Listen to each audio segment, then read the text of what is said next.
You're listening to a special recorded edition of The World Tonight with Robin Lustig. We're at the foreign policy think tank Chatham House in central London to discuss immigration. The coalition government has pledged to cap immigration levels to reduce the number of immigrants coming to the UK from hundreds of thousands to tens of thousands. You only have to look at the opinion polls to see why.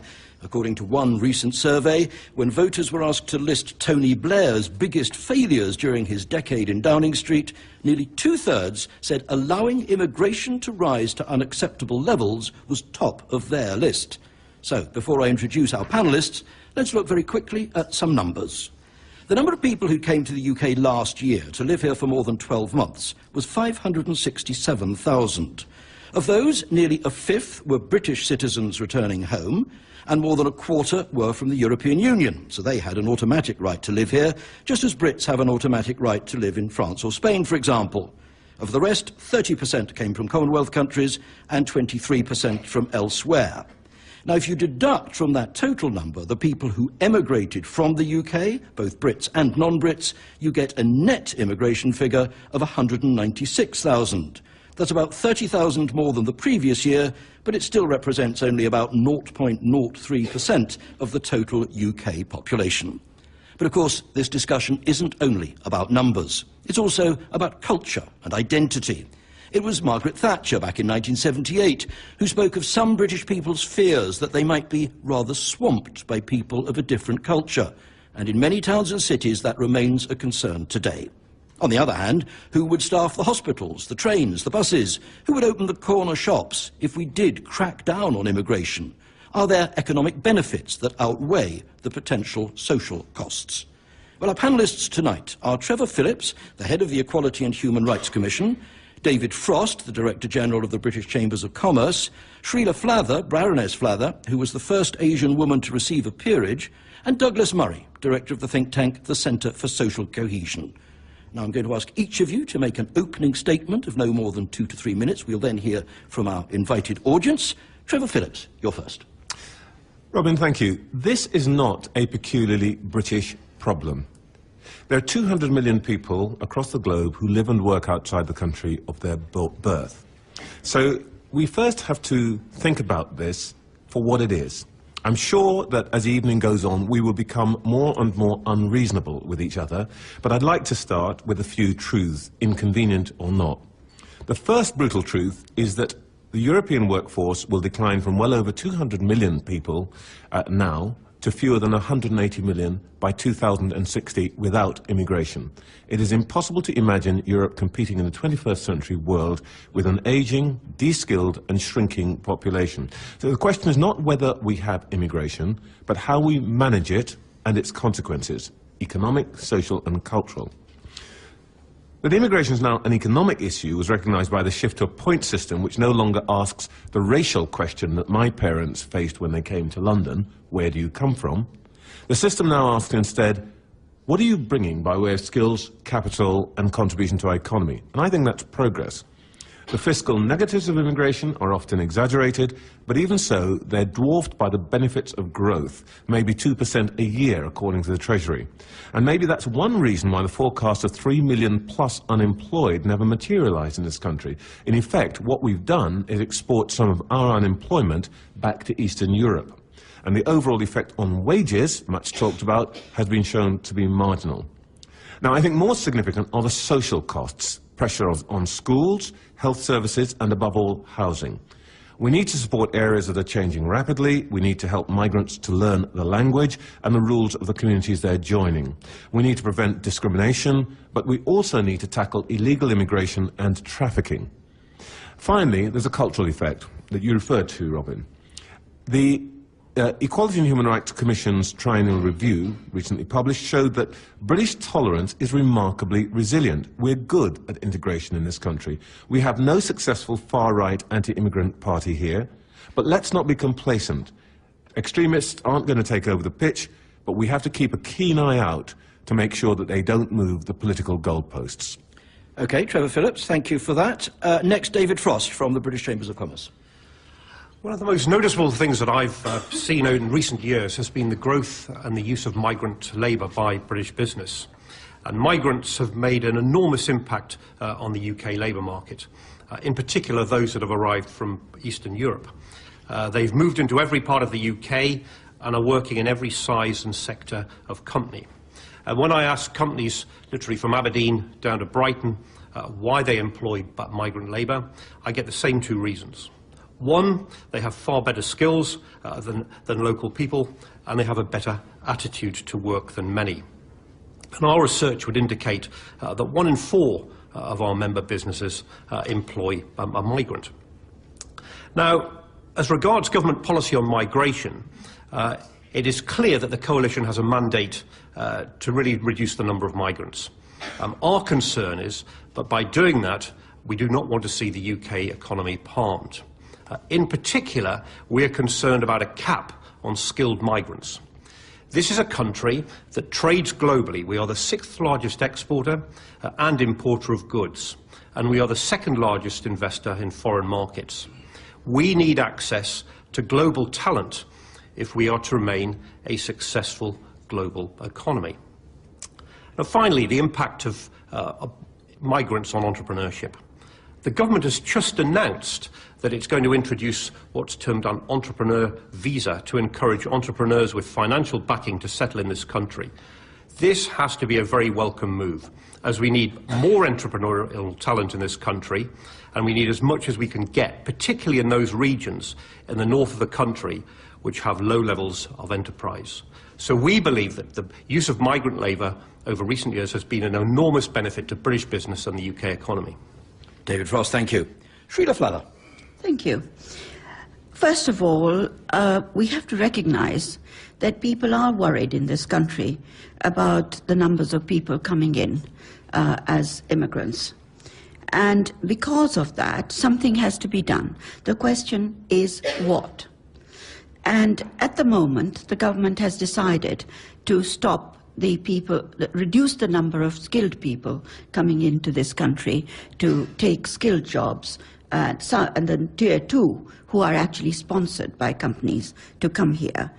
They have also said, the government's also made it quite clear, Damien Green has made it quite clear, that they will be looking at all routes of immigration, and they will also be looking at the abuses of immigration, because for me that is probably the most important area that we need to deal with, that if people are breaking the rules, that should be stopped. Now, I have 3 points to make. First is about the cultural benefit of immigrants coming to this country. At least one person on this panel remembers the Swan Report. And there was a chapter, a second chapter, which expressed entirely my view, which was that British culture will change, will actually grow and encompass the new cultures, the other cultures, and will be dynamic and vibrant as a result of it. Now, this was in 1984, and what I have found is that it's happened very quickly. I mean, the British culture now is encompassing other cultures. I mean, we are one of the most vibrant cultures in the world. People come here, they can actually experience almost everything that's available. So I'm not sure that stopping skilled workers or stopping immigration to some extent will make any difference to our cultural viability. I think we have it all and we will continue to have it. My second point is that we are not considering the sending societies. We are attracting the most skilled people from countries which can ill afford to lose them. And Africa is already very worried about losing people who are skilled to Europe, because, of course, the opportunities and the salary, etc., is much more attractive. There are institutes of technology in India, and they're very difficult to get into. They're the most important institutions that people want to get into. And one of them found that they hadn't a single graduate left because they'd all gone abroad. And I think we have to consider the needs of the sending countries. I think it's very wrong of us to attract the best people from the countries who most need them. That my third point, which I think is probably most important, is because of these people coming in and making it possible for the British business to just acquire people from abroad, they have not worked hard enough to skill our own people. And of course, it is a hard job. Isn't it easier just to bring somebody in and employ them? But unless people here, the businesses, start skilling the British people, there will be no change in this country. We have to have a skill base of our own, and maybe the government stopping the skilled people coming in is the only way that the businesses will recognise their own responsibility. Thank you very much. Douglas Murray from the Centre for Social Cohesion. Well, thank you. It's a great pleasure to be here. I was reading just this morning, again, a great favourite piece of mine by the American journalist and writer Tom Wolfe, famous piece, Radical Chic, he wrote in the late 60s, about a party at the house of Leonard Bernstein and his wife for the Black Panther leaders. It's a wonderful, wonderful piece.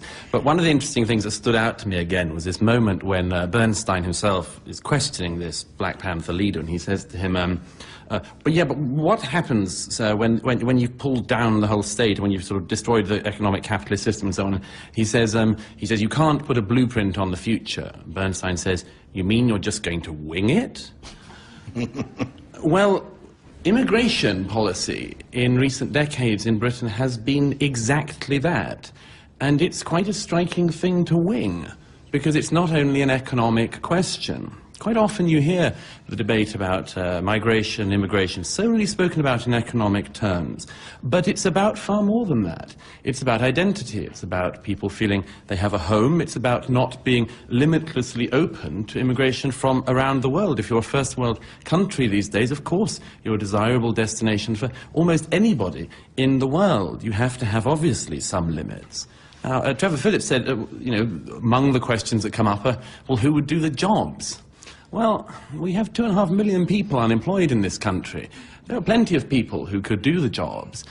John Prescott recently got that extraordinary answer from a young woman he interviewed who said, no, I'm not working class, I ain't never worked.